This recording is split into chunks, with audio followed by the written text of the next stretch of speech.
Are you calm? No. Cool, collected. I'm a cucumber. All right. Well, welcome to another episode of Macarons and Motorcars, or is Whoop, whoop. Is it Motorcars and Macarons? It's whoops. It's whoops. We haven't had an episode in a while, but today we have Veronika here, our franchisee at Arizona Mills, who is reopening Scottsdale Fashion Square. Welcome, Veronika. What's up? Arizona in the house. Yeah. So, well, how's the opening been so far? Based on what you've seen and what you feel? Good, bad, and ugly. Be honest. We've gone through it. It was good. Yeah. It was still going through some hiccups. Yep. POS, people, hiring, yep, organization, lack of enthusiasm. signs for the Macarons. Just you name it, we've gone through it. But it's okay. We're persevering, right? I mean, yesterday. I mean, we've been producing some pretty decent sales, even with the challenges that we faced, right? Yes. Yeah, I think the first with the help of those two guys. Yeah. So primarily we've had these episodes really talking about B2B, getting out there. So we'll first talk about that, and then we'll talk about our retail experience. We're sitting in a car just in the parking lot of Fashion Square and looking at the mall right over there, and literally 150 feet, 200 feet inside the mall parking lot is a business center, 4-story business center. So Veronika and I, when was it, Wednesday? Yes. Yeah, Wednesday. Days ago. Went for 45 minutes, literally just walked across the parking lot inside the grounds and started walking. So how did we prepare for that walk? What did we have with us? The box of 36, Nice a big tray of 36, Yeah. and a couple of boxes of 6. Okay.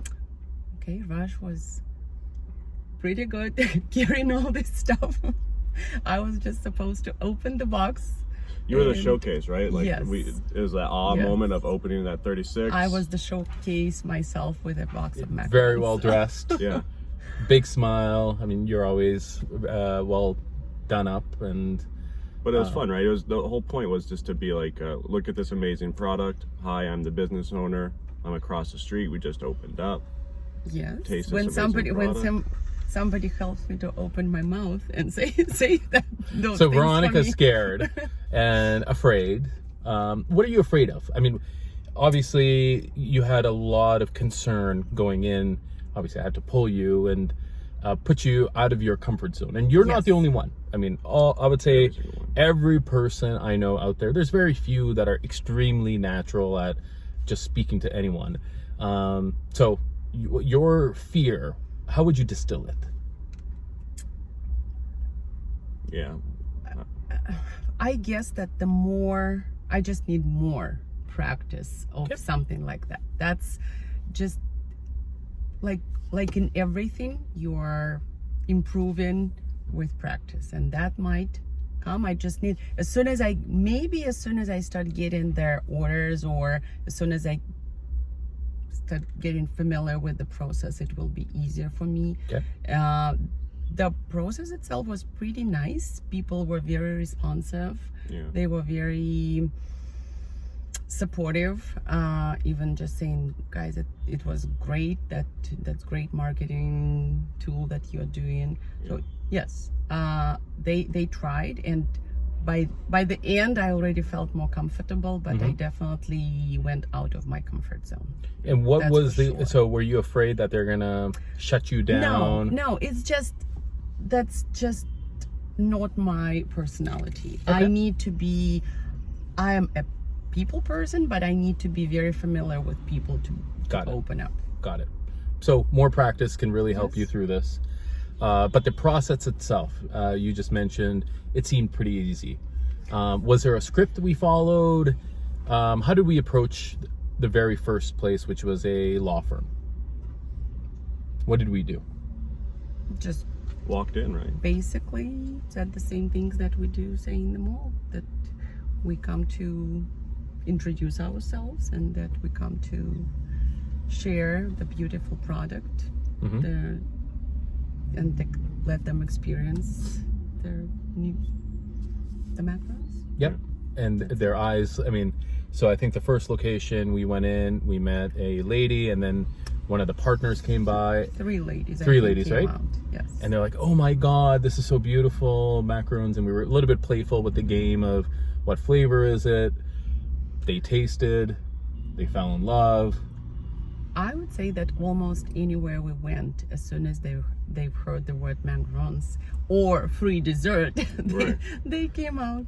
Kind of lit up a little bit, right? Yeah. Kind of killed the tension, because you are just walking into somebody's front office, right? It's kind of like, hi. And they're like, hi, who are you? So we like to suggest going off in the afternoons, mid-afternoons. Yeah. People are busy in the mornings, kind of get their work done, but they have lunch, and then they're going through that mid-afternoon slump. Not always are the offices full, but whoever you can catch, we find just not even, letting the macaroons introduce themselves. You open up the box and let them see it. They're pulling you in because not only do they want a free macaroon or just some sweets, but they want to talk to people. You get tired being in an office all holed up. As long as you're not on the phone or staring at a screen all day, Yeah. right? It's kind of fun when somebody walks in and you're offered an amazing dessert, and by the way, we can meet all your gifting needs, or even prompt the idea of maybe something fun to do for the team, or etc. And as long as you're not selling knives or vacuum cleaners or air filtration systems, look, we have to be honest, in these buildings you're not allowed to solicit. So let's go in with the approach of not selling. I don't think we were selling. We were just saying, hey, this is Veronika, I'm Raj. We just opened up at Scottsdale Fashion Center, 200 feet away. We're your macaroon peddlers, and just try one. And so they're like, oh my God, how can I buy? They're the ones who are talking. The only other thing that we started talking at the end of the conversation was, well, what does your business do? Let's probe a little bit. What does your business do? Do you do any corporate gifting, customer gifting, employee gifting? What else did we ask them? Exchange info, right? Yeah. And that's something for you to follow up on, like, right? Hey, did you guys enjoy? When we can follow up, right? And we left the bookmarks with their QR code. The Mobi QR code, right? So they can shop. So the first location we went was a law firm. They were very excited. They said they don't do gifting, but they do have parties, events. That was, I think, that the smallest possibility. That was the smallest possibility. Yes. But even something like that, if they get a couple of trays for, a party or a closing, it could be $200 every time. So when I look at these things, I'm thinking, okay, for the whole year, can I get about $1,000 worth of sales if we work it really hard? I think $1,000 is possible in our first location, possibly. Then we went to the private equity firm. There was that one guy. Yeah. We walked in, it was empty, but we saw the person, we knocked, we were like, hey, would you like some macaroons? He definitely knew his macaroons. He'd been to Paris, and it was a serious private equity firm. They don't do gifting, but that is my background, so sorry I did take over for speaking, but I was probing about private equity because that's my space, so I was asking about closing dinners, which I've done $100,000 closing dinners just full of gifts in my past life. So there is a potential there. Gifts for their wives when these guys go on golf trips, and these could be $2,000-$3,000 gifts for each person. So I can help you kind of probe that. But in these type of cases, sometimes you won't know which business you're going into. Veronika, you made the point, well, how did you know about private equity, or what if you don't know about their business? And I think one key learning here is there's 3 questions you want to ask. What's the name of your company? What do you really guys do? And every service firm, so when you're going into these office buildings, they tend to be service firms. They don't have a product that they're selling usually.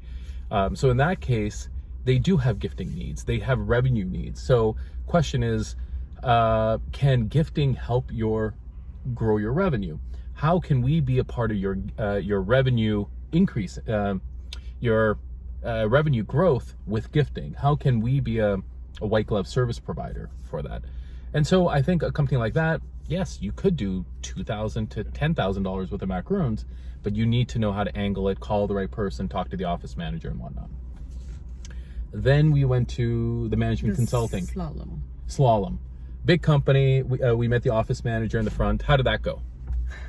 She took us to the back with a lot of girls working as elves there, packing stuff, and everybody was very excited. And I think that this company has the most potential because Absolutely. they do have, first of all, they are global. They're a global company. And they also do a lot of gifting and parties, and even she said that Fridays, I think, they always do something for, and they mentioned that they're getting tired of the crumble cookies, sprinkles, and nothing but cakes. Yeah. So they have been looking for something different. So the girls we met, they were mostly millennial women, of course, you know, professional, definitely aspiring for bougie, luxurious things. And management consulting firms, I also worked at a management consulting firm, so another background of mine. It's consultants who share an office. They go out of the country, out of the city, and then they tend to come back on a Friday and party together. They have their meetings together, but usually Friday, 2 o'clock, beer comes out, food comes out, foosball, ping pong. They actually, in management consulting, it's such a tough environment. Managing your consultants, it's key. So we saw these awards like best employer in Arizona for multiple years. So they really want to take care of their employees. Well, Macarons is a perfect way to take care of your employees. Birthdays, you know, baby showers, whatever the occasion might be for their employees, for their customers. So definitely. And even I think we talked about an event cart in their cafeteria, you know, or parties and stuff like that. So sky's the limit, really. Is Actually, the cafeteria, I think, was the last one. The company, with a huge cafeteria. That was a huge cafeteria. Yes. Correct. So, and then in both the cases, or in all the cases, we met the office manager who really, it's not the CEO, it's not the executive manager, it's the office manager who controls the decisions of who gets fed what, which companies to go with. And we even offered the reward points as a, you know, let your company buy, but you get the reward points for, you know, redeeming points for your family. And I think she liked that. She did. Why not? Yeah. And then finally we met the executive recruiting firm. We walked in, and how did that, I mean, I'm looking at they took over that whole fourth floor or fifth floor. It was the entire floor. It was huge, massive cafeteria. I think they had 7 beer fridges. Yes. It was crazy. Wow. Anyway, so what was that experience like? It was okay. Their lady, they definitely all showed interest for Macarons, but so it was an executive search firm. I don't know how many people work there. Maybe, what did they say, 200, 100? No. She said totally in Arizona about 70. 70? Okay. But it was a huge office. It is a huge, and they're only local. They're only in Arizona. They're only local, yeah. But definitely lots of space. So executive firm, younger people who are calling to get people placed, CEOs, CMOs, whatever it might be, into businesses. A lot of young people, they come into the mall for lunch. So they had seen us, but they were very excited to meet you. Maybe a possibility to work with them.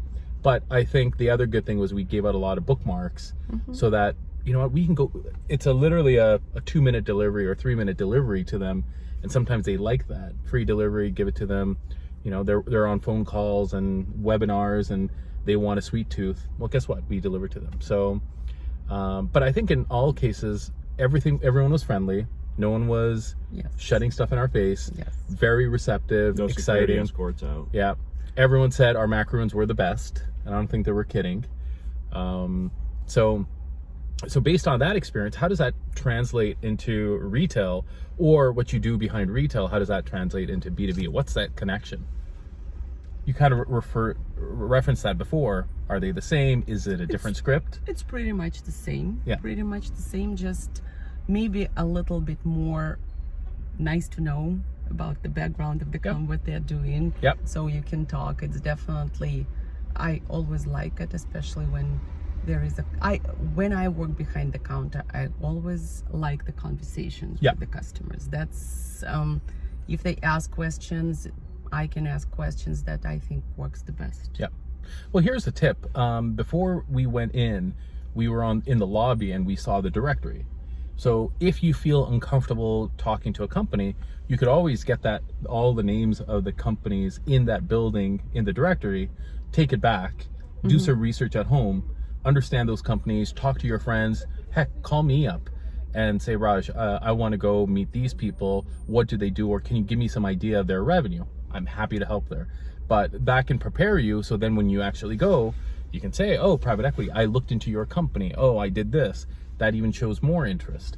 So you can kind of reduce your anxiety and fears of kind of being stuck, not having a conversation by prepping and still making it feel ad hoc. So, a little bit more work, but probably not too much, maybe another hour of work. Cool. Any things you've learned so far from Matt and I, or from this trip, that you didn't know, or a nice reminder, or pleasantly surprised, or something you hate, whatever it is, for the franchisees who are listening to this? Just how to general open up. Certain things I made remarks on the training. I already wrote down certain things that I did, but maybe I need to do a little differently. Just general support was great. I really appreciate that. Good. Seriously, Good. It was. If I would be doing it alone, I probably wouldn't be able to do it. That's absolutely. It's just too much. Look, we as a franchise company are here to support. This isn't a hard business, but like any business, you cannot expect growth by just sitting back and letting things be. You have to get out. Even if you are a hairdresser or a daycare operator, whatever it is, you have to go fish and find clients and connect with them, right? Build a relationship, even if you're a plumber, or, whatever it is, because people have a choice to spend the dollars with you. So when you make that connection, they feel that kind of human touch, or they feel like you've reached out, and people appreciate that. So that's how you're going to grow your business. And it's that connection. Yeah, it's that connection to the community, definitely. Exactly. Right? I mean, like, we're here, we're opening. We face different types of challenges. Whether it's we're trying to grow sales for the day, we're trying to build a team, we're trying to create awareness that we're here in the mall, right? So let's talk. Like, we forgot about talking about you guys visiting on the first day. What did you two did within the mall? Yeah, we built a box of 36, nice big sample box, and we got some of our bookmarks, right, with the Mobi QR codes, right? And we had the apron on, right? We made ourselves presentable, and then what did we do? We went to several stores and like in the mall, right? We just started walking in the mall. And some of the stores I suggested, because we have been in the Fashion Square before, and we built some connection at that time, and we kind of reminded them about us. And like Cartier, the manager came out and he said, oh yeah, I remember that we worked with you guys. Then Jo Malone, then Victoria's Secret, Tiffany, and Louis Vuitton. All those, the Louis Vuitton used to do occasionally the boxes, and they for the customers, and they came yesterday to start with the two boxes of 12, but the people already know that we're here. We had an order from Nordstrom before, and I mentioned that we're going to be open, so I just need to remind them about that as well. So, but after 2 years, people still remember us. They wish we were back, and they're excited to have us back. But this mall is huge, and we're in kind of one corner, and we have to go around the other corner. It's almost like half a mile away. And so don't assume everyone knows you're in the mall, or an office building knows you're inside the mall that's just across the street. You have to get out there. This is your business, and give them the bookmarks with your QR code for Mobi so that they can order and maybe do a delivery inside the mall. That's all business still to be had, and just reminding people that you're here and suggesting. Also, we're looking for team members too, right? Yeah. So we're also telling them, hey, do you have anybody that's interested in working as well? We created a QR code just the URL for the job post. With WorkStream, yep. Yeah, we just typed it in and made a QR code so that we could easily share that. Yep. And we said, you know, if you have friends or family that are looking for work, especially, you know, holiday season or the dry season, it's okay. We need help. We're looking for anybody. And we just shared that QR code. They snapped a photo of it. We had some kids, you know, sharing it in their Snapchat, but the idea was really just getting that QR code out there and letting people know we're open, we're ready for, you know, we need help, and we're trying to get our name out there. And we got it. I mean, just from that walk, we got 7 interviews, you know, whether they were quality or not, we got them, right? So we had drummed up some interest there. Yeah. But again, it's the engaging with the businesses and the community around us. Yeah. So any other parting words before we wrap this up? No, I was very scared to talk. You did a good job, don't worry. So if I said something wrong, please. Well, thank you. Yeah. A big reminder, get out there. It's Christmas time, it's holiday season. Reach out to people, connect with people. There's always an opportunity to sell French macaroons or get an employee or just share some love. So have fun. Yeah, have fun, connect. Yeah. We were having fun with Santa this morning. I mean, Yeah. just have fun with everyone. Yeah, the mall Santa Claus we've been having fun with. But yeah, the point, guys, right? Have fun, get out in your communities, create that brand awareness. You're out there, you're available to provide a service, great product. Crank up the sales. Yeah. Good luck, guys. Happy holidays. Happy holidays.